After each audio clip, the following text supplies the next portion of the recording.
our politicians are discussing whether or not it's defensible for people to commit crimes and then go, well, I had Trump derangement syndrome. I didn't know what I was doing.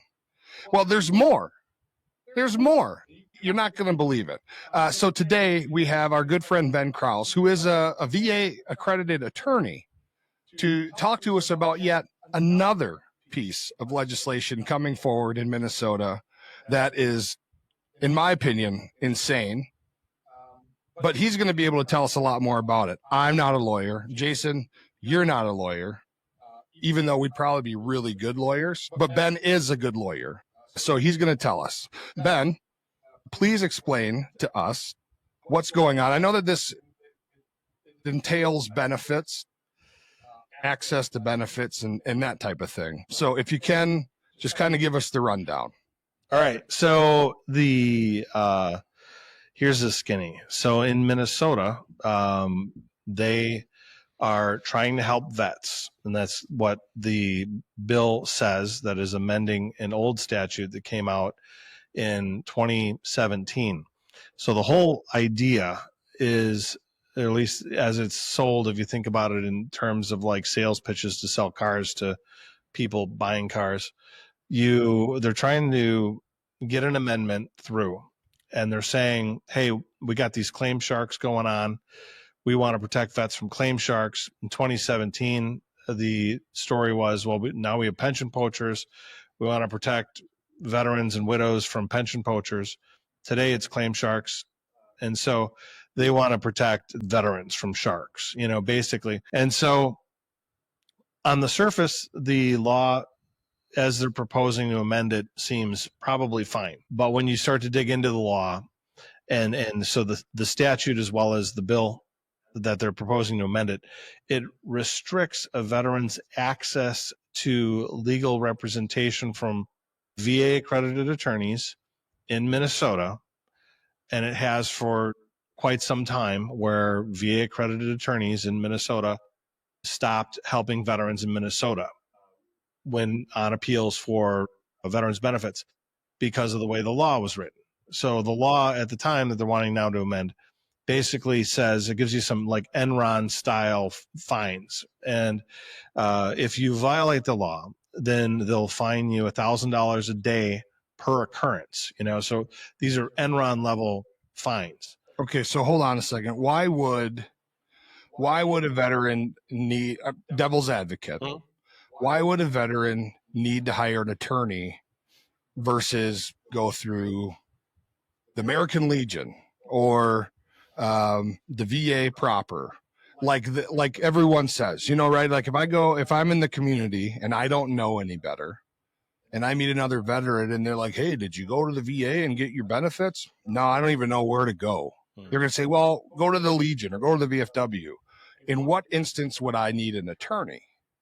So as the law is written right now, you can hire an attorney for pay all across the country through the Department of Veterans Affairs federally, their code and regulations. And that allows you to hire an attorney for pay after the agency has issued a decision on an initial claim.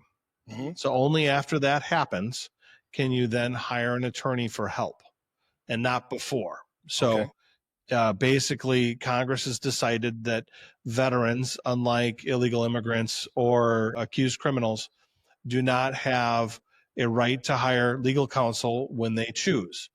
Only after the federal government develops a case and evidence against that person do you then have a right to legal counsel in America, regardless of what state that you're in. And until that point, you only get free help, which is usually those in the VSO community traditionally. So Legion, your county veteran service officers, stuff like that.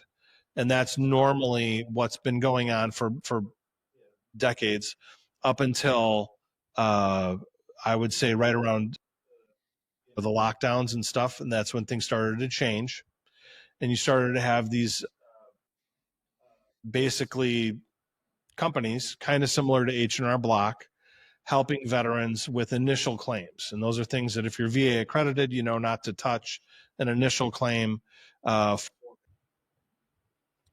ahead. Oh yeah. So that's the gist of it. So now we have these, what they call claim sharks, but basically these are companies that are all over the country that assist veterans, usually through a consulting service, advising the veteran about what to submit or helping the veteran develop evidence like independent medical exams and things like that to submit their package on an initial claim.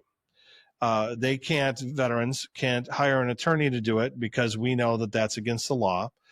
And so it's basically left the door open because of the vast number of claims that have been coming through, especially after the PACT Act and when veterans couldn't access VSOs because of the COVID lockdowns, when they shut down a lot of the regional offices and county veteran service offices. So a veteran couldn't get to a person in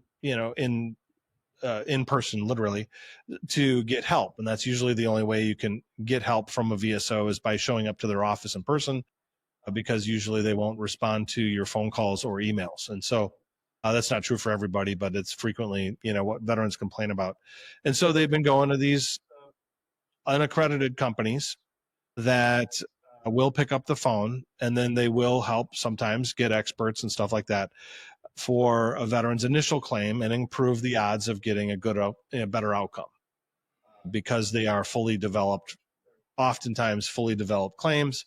So because they're fully developed, when they get submitted, the claims might get adjudicated more quickly, and the veteran probably has higher odds at getting a good outcome because they developed evidence to support the veteran's initial claim.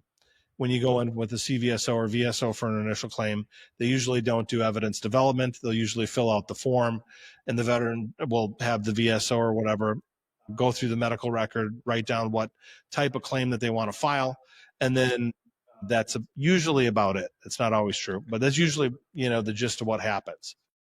So beyond that, then you have appeals, and that's where attorneys get involved, which is usually the contested claim arena, which we call the decision review request process, or AMA process, Appeals Modernization Act process. So that's where you get into, contested claims and presenting new evidence and stuff like that. That's where an attorney gets involved. And is that majority of the work you do? Is the appeals process? Okay. Yes. Wow. That's a lot of information. I was gonna say, it's nice to know what that process and that ramp looks like.